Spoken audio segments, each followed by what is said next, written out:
के लगावे अंगना तुलसी तके जड़वासी चेला हो सखी के लगावेला नजरिया त तुलसी झुराए गईली हो सखी के लगावेला नजरिया त तुलसी झुराए गईली हो के लगावे अंगना तुलसी तके जड़वासी चेला हो सखी के लगावेला नजरिया त तुलसी झुराए गईली हो सखी के लगावेला नजरिया त तुलसी झुराए गईली हो सासू लगावे अंगना तुलसी ननद जड़वासी चेली हो सखी गोतीनी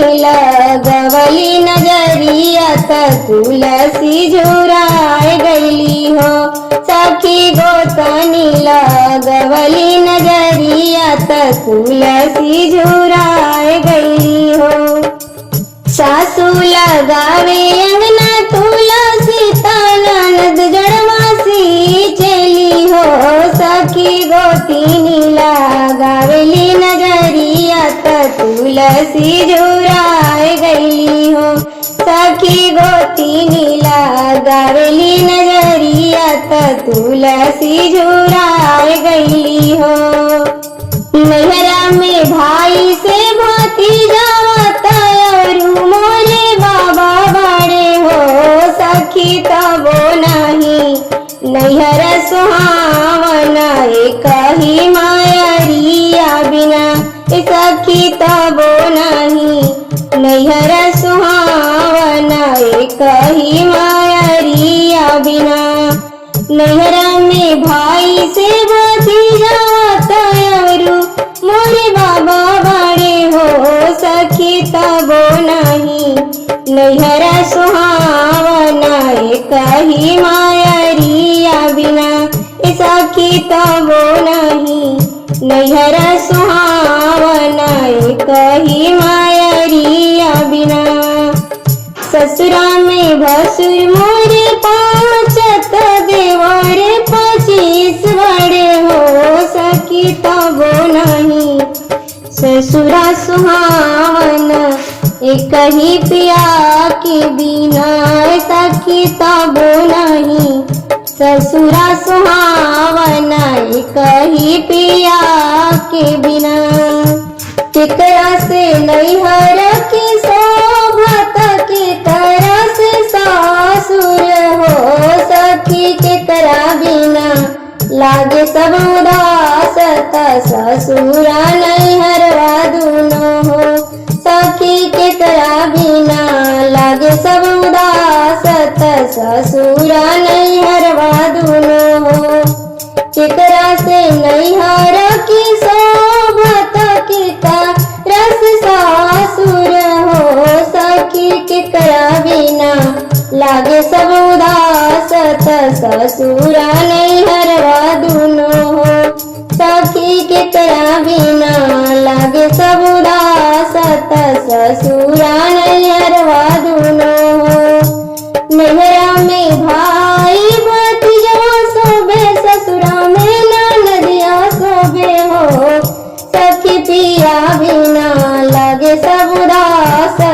ससुरा नैहरवा दूनो हो नैहरा में भाई से भतीजवा सोबे ससुरा में ननदिया सोबे हो सखी पिया बिना लागे सब उदास ससुरा नैहरवा दूनो हो सखी पिया बिना लागे सब उदास ससुरा नैहरवा दूनो हो कैनी में सोरा हो सिंगारा चुनरिया लाली लाल ओढ़नी हो कैनी में सोरा हो सिंगारा चुनरिया लाली लाल ओढ़नी हो सखी तबो नहीं पियवा मोर सुधियाली हले हमके बिसराए दिहले हो सखी तबो नहीं पियवा मोर सुधियाली हले हमके के बिसराय दिहले हो। कौना सौतनिया मतिया मारी तौन के बोराय लिहले हो। सखी कवन कवन तपकारी तपियवा मोरे मान करिहे हो। सखी कवन कवन तपकारी तपियवा मोरा मान करिहे हो। कवना सवतिनिया मतिया मारी तौन के बोराय लिहले हो। सखी कवन कवन तपकारी तपियवा मोरा मान करिहे हो। सखी कवन कवन तपकारी तपियवा मोरा मान करिहे हो। होता सबेरे तू उठिया गंगा स्नान करिया हो। सखी तुलसी के दिया ना जरइहा तपियवा तोहरे मान करिहे हो। होता सबेरे तू उठिया गंगा स्नान करिया हो। सखी तुलसी के जलवा चढ़ाइहा तपियवा तोहरे मान करिहे हो। सखी तुलसी के दिया ना जराइहा तपियवा तोहरे मान करिहे हो। सखी तुलसी के जलवा चढ़ाइहा तपियवा तोहरे मान करिहे हो। सखी तुलसी के करिहा पूजन पियवा तोहरे मान करिहे हो।